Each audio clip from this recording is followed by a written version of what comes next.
I'm sorry, I was just sending a text to my wife. You know, in this digital age, it is easier than ever to communicate with one another. You can send a text, you can send an email, you can even send a Snapchat to somebody. Because after all, they say that a picture is worth 1,000 words. Oh, yeah, they do. But is using the technology the best way to communicate in certain situations, such as sending messages of condolence or support? Well, to answer that question and to learn more about the relevance of good old-fashioned handwritten notes is Grace Foxwell Murdock of Professional Grace. Thank you so much for joining us on the sofa today. Okay, we keep saying that the art of handwriting is dying or dead. It really isn't, is it? No, everybody still loves to receive a handwritten note, and I take great joy in writing handwritten notes.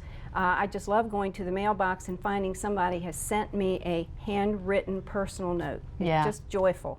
You know, I got one of those just the other day, and there is something neat that comes with it. Now, when you go into, gosh, anywhere, the drugstore, into the mall, there's a card for just about any situation. We can just grab that and put it in the mail, right? That's right. And cards are most appropriate for many occasions, but it's just that handwritten note that shows that you really care about someone, that you've taken the time and you've thought of things to say to them that are either comforting or encouraging, and I just think it's a valuable thing. I have a box that I keep many notes from people in. I love getting this box out and writing notes. I keep a list of people I'm going to write to.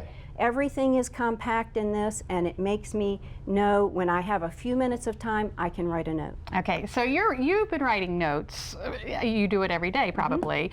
I wouldn't even know where to start, especially if I have a blank piece of paper. What do you do?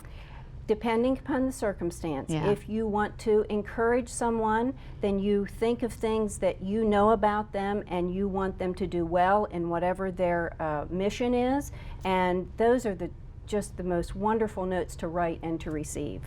If it's a condolence note, you can send a card, but I always try to remember to put in a personal note about the person's loss. You don't want to mention things like dead or dying. You want to say, I'm sorry for your loss, hope your memories sustain you, that type of thing.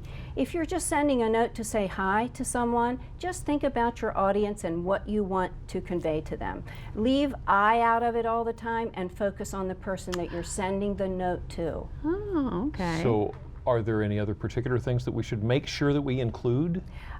When you're thinking about what you're writing to the person, always start with something greeting. If you're writing a thank you note, just start with, you don't know what to say, just start with thank you for. I have a thank you note for all of you today. So oh my goodness, I'll leave that for you. And that will give you some hints, Jimmy.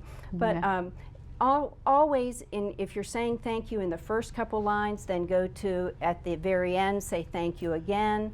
And if you're sending encouragement, just as much as you want to tell them about their mission and what they're doing, just include particular things. Making it personal also is helpful. When you use their name in the note, it makes them feel good. Absolutely, and we do get handwritten notes from our viewers, and we appreciate each and every one. Well, most of it.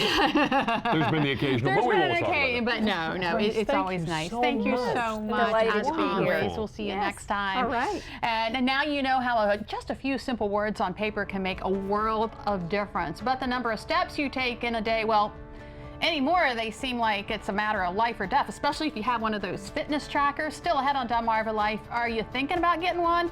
Well, not all fitness trackers are created equally. We'll show you how to pick the one that is best for you. Now, we don't always get the best outcome when we text, especially if we use autocorrect or autocorrect uses us. You know when the smartphone inaccurately predicts what it was you were trying to say? So what we did was we asked for some of your best autocorrect fails. Wait till you see what we got. That's still ahead when Delmarva Life continues.